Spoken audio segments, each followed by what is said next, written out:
Whoa! Hello there, and welcome to the show.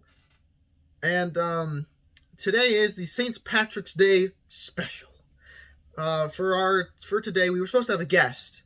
It was supposed to be Mario, but plans fell through. We weren't able to kidnap him in time, so we have a replacement. Not really happy with the replacement. So, Leps World is a game. Well, obviously. It's a game that's like copying Super Mario, kind of. You could say any platformer is copying Super Mario if you really want to be legit, but like really copying Super Mario. Like just down to everything. Yeah, it's basically Super Mario World, but with Lep and not Mario. I know, it's incredible.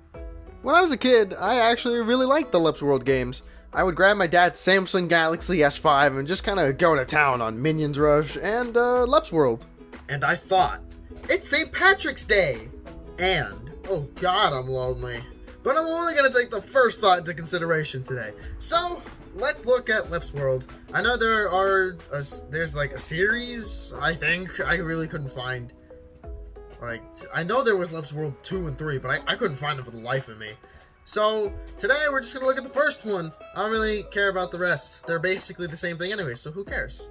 Leps World opens with a story, I think, as Lep, the leprechaun. Oh, now I get it! Has to traverse the world to save his pot of gold.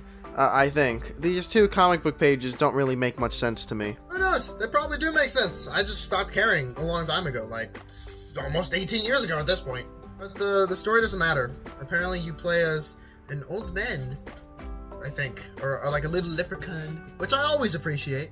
20 worlds? Seriously? That's way longer than I thought it would be. I haven't played this game in years, and back when I played, it was literally like 15 levels or something like that. I assumed it would be like 30 levels total, but it's 20 worlds of apparently 8 levels each. That's like 200 levels. Seriously, the average levels count in a Mario game is like 80. So how'd you do that? Now the levels are really short. I can race through each one in about a minute and a half. But the fact that all the levels are there is impressive. Alright, since I don't want to really talk about the broad stuff of the game, so let's look at the more in-depth things. There are 3 key components to making a video game work, like a platformer specifically. Level design, character design, and physics. Start with level design. The level design and the levels themselves aren't that great. They're all really short. Being short doesn't make a level bad. New Super Luigi U is probably the best New Super Mario game, and each level takes like 60 seconds tops to finish. But the level design in Luigi U is quick, beautiful, smooth to run through. Leps World is not like that, being more bland overall. I'll give it the benefit of the doubt. It is a mobile game. But that's kind of like saying that I should get the benefit of the doubt if I suck at basketball because I'm not 7 feet tall. Like, at some point, there is skill needed to be involved. Like, come on, Lep! Lep probably can't dunk. You know, just throwing it out there. That guy's like 2 feet tall. Or girl, either or, really. Like, just, who knows? I'm not making any assumptions. The beard really throws me off, though. But it could be a she. Are the levels bad? Surprisingly, no. I wouldn't call them bad. Trust me, coming from me, that's like high praise. I never really like anything. That's why they're called Hot Siah Takes. Probably should change the unpopular gaming opinions video to that. YouTube Studio is gonna have a field day. Well, I changed it and the video got demonetized. I know we don't have ads on the videos anyways, so I had to pay YouTube to keep it up there. Working on the sequel though, don't worry. Alright, next category. Character design. Look at Mario. He's instantly recognizable and likable. Hell, I'm not even sure if the guy has ever finished a conversation with anyone before, but he's still likable. Look at Pikachu. He says one word throughout all media he's been in. Except for in the older games where he did like that meow, and he's still likable. And then look at Lep. Okay, now look away. Do you remember Lep? No?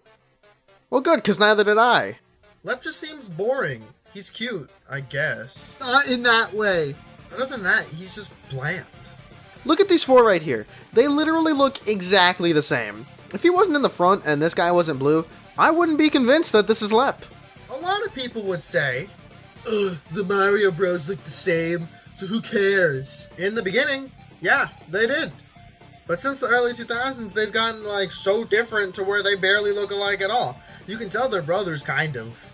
But, I mean, come on.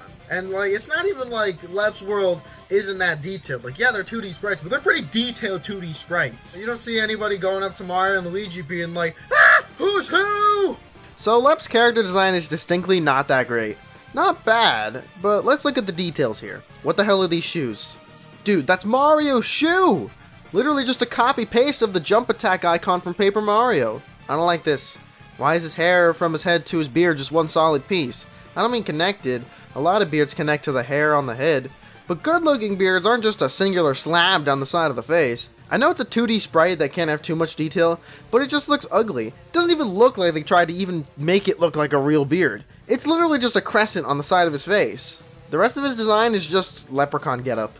I don't know why he and the rest of the characters, actually, all have rips at the bottom of their pants. Also, all the dudes have knobby knees, except for the girl Lep who shows her legs. Bro, those are not your legs. Those are Shaquille O'Neal's legs. Alright, where are your knobby knees? Making me feel bad over here. I gotta get to leg presses. So apart from a relative blandness to everything and stolen assets, Lep's world's character design isn't terrible. Nowhere near as recognizable as someone like Mario, but I can see what Lep was going for. The next category, and arguably the most important one, is physics. Now I'm no physicist, alright? But the physics of Lep's world are horrible. Who let this happen? There's a double jump, sometimes. If you go too high, then the double jump doesn't work. But for some reason, they never let you know like when too high is. Sometimes it's you barely jump and then you're able to double jump. Sometimes you do a high jump and you're not able to double jump. And like you don't even have control of how high you jump really. Like why have the double jump? That makes it pointless. Oh, and here's the best part. If you double jump too close to an enemy, you take damage. What? You know Mario goes higher when he hits the jump button while landing on an enemy, right? You know you're copying Mario, right? I don't think you do. You know, the game's really slippery, too. Like, I'm not even sure if that's the right word. Slippery. The game just feels like it's not as tight as a Mario game. To where, like, in New Super Mario Bros. Or something, if I think I can make a jump, 99% of the time, I can make the jump. But Lep's World feels like Super Mario Bros., where it's kind of like a coin flip on whether or not I can even make the jump. Physics are the worst part of the game, but even you can get used to them.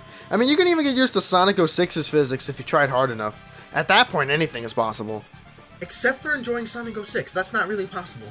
But yeah, I'm totally serious. The physics make the gameplay much worse than other platformers. Again, you can get used to it, but I didn't get used to it. It kinda sucked. Now that's St. Patrick's Day of the game. Not good, not bad, long, definitely long. I guess all there's left to do now is just put it on the shelf, the metaphorical shelf, because it's a mobile digital game. And just leave it alone. I'm happy with that. Wait a minute. Oh no.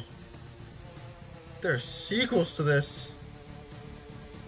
No! Hey guys, and thanks so much for watching this episode of Siah, the Siah originals. I appreciate it a lot. I decided to throw this together for St. Patrick's Day. I'm a little bit late, but that's alright. No one really cares. Next week, we are going to be having a Siah Direct, which is pretty much me just gonna... It's pretty much like an update video for Siah and Siah the Second. But I decided to put it into a nice little format of like a, hey, why don't we just do... And it'll just be fun. Kind of like a Nintendo Direct. That's literally what I'm ripping off. But, go check it out. It'll be up next week. It'll be a premiere or something like that. Sometime. I'm not really too sure when. But, again, just thank you for watching. Follow me on Twitter. I do have a new Letterboxd, which I'm going to be linking in the description, where, like, if there's a movie that I don't want to make a Siah Screen episode about, I'll just, put reviews on there. I want to review a movie, like, every few days or something like that, just to, like, you know, keep it keep the waters filled, like putting the hose in the pool and just keeping it going.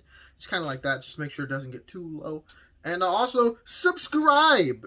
And subscribe to Siah the Second too, because once Siah the Second hits 600 subs, and once this channel hits 200 subs, something very special will happen. I'm not going to tell you exactly what. You'll have to find out in the Siah Direct. And also, we may or may not have a sleep block in June on Siah the Second. So if you don't know what that is, find out in the Siah Direct. All right, thank you. Bye. Woohoo!